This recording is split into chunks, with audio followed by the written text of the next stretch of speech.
नमस्कार, आप देख रहे हैं चैनल इंडिया छत्तीसगढ़। अपने खबर हमसे साझा करने के लिए दिखे गए ईमेल पर हमें लिख भेजे। बढ़ते हैं खबरों की तरफ। रायपुर से रविशंकर शर्मा की रिपोर्ट है। उप मुख्यमंत्री विजय शर्मा ने आज मीडिया से चर्चा की। उन्होंने कहा कि अल्पसंख्यक समाज देश में फल फूल रहा है, इस बात की हमें बेहद खुशी है।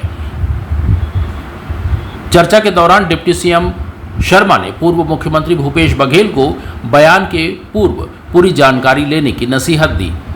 इस मौके पर और क्या कुछ कहा डिप्टी सीएम शर्मा ने, आइए सुनते हैं। डेमोग्राफी का चेंज होना बहुत बड़ा खतरा होता है किसी भी स्थान के लिए। हिंदुओं की सहिष्णुता मैं कहूँ तो स्थापित होगी ऐसा नहीं है, यह आदिकाल से ही पूरी दुनिया के सामने स्थापित है। उनकी सहिष्णुता स्थापित है और हिंदुओं की सहिष्णुता के कारण ही यहाँ सारा अल्पसंख्यक समुदाय फल फूल रहा है। हमको खुशी है, लेकिन हिंदुओं की संख्या कम हो जाए यह भी चिंता का विषय है।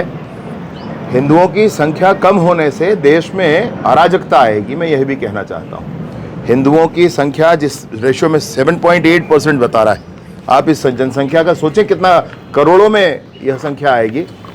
और जो जनसंख्याएं बढ़ी हैं वो लगभग 50% तक बढ़ी। तो ये कितनी बड़ी बात है भाई, इतनी जनसंख्या सामान्यतः नहीं बढ़ सकती, ये कैसे बढ़ गई?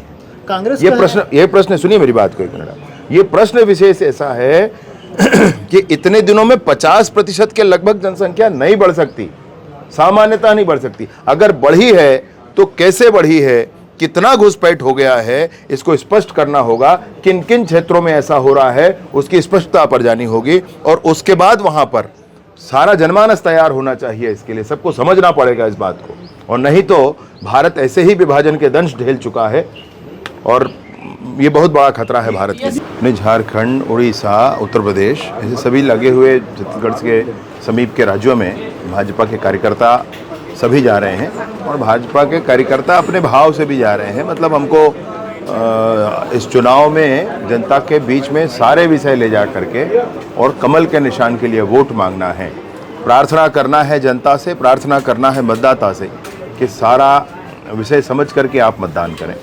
पूर्व मुख्यमंत्री भूपेश बघेल ने ट्वीट किया है और वो कह रहे हैं कि जो स्वामी आत्मानंद स्कूल है उसको गुपचुप तरीके से प्रियम श्री का नाम दिया जा रहा है। देखिए, वो वरिष्ठ हैं, छत्तीसगढ़ के मुख्यमंत्री रहे हैं, मैं उनको एक सलाह ज़रूर देता हूँ कि आप बयान से पहले थोड़ा धैर्य रखें, थोड़ा समझ लें विषयों को, थोड़ा इस पूरी स्थिति की जानकारी ले लें, उसके बाद बयान दें। उन्होंने नक्सलियों के संदर्भ में भी वही कहा था कि फर्जी मुठभेड़ है, फिर नक्सलियों ने ही कह दिया कि सही था सब कुछ। थोड़ा समझना चाहिए, क्या हो रहा है समझना चाहिए, फिर बोलना चाहिए। भैया EOW की कार्यवाहियाँ तो ये है कि विगत 5 वर्षों में जो कुछ हुआ है जनता के सामने है, आपके सामने है। जिसने गड़बड़ी की है उस पर तगड़ी कार्यवाही हो रही है और होगी, इसमें कोई संशय नहीं, आगे भी होगी।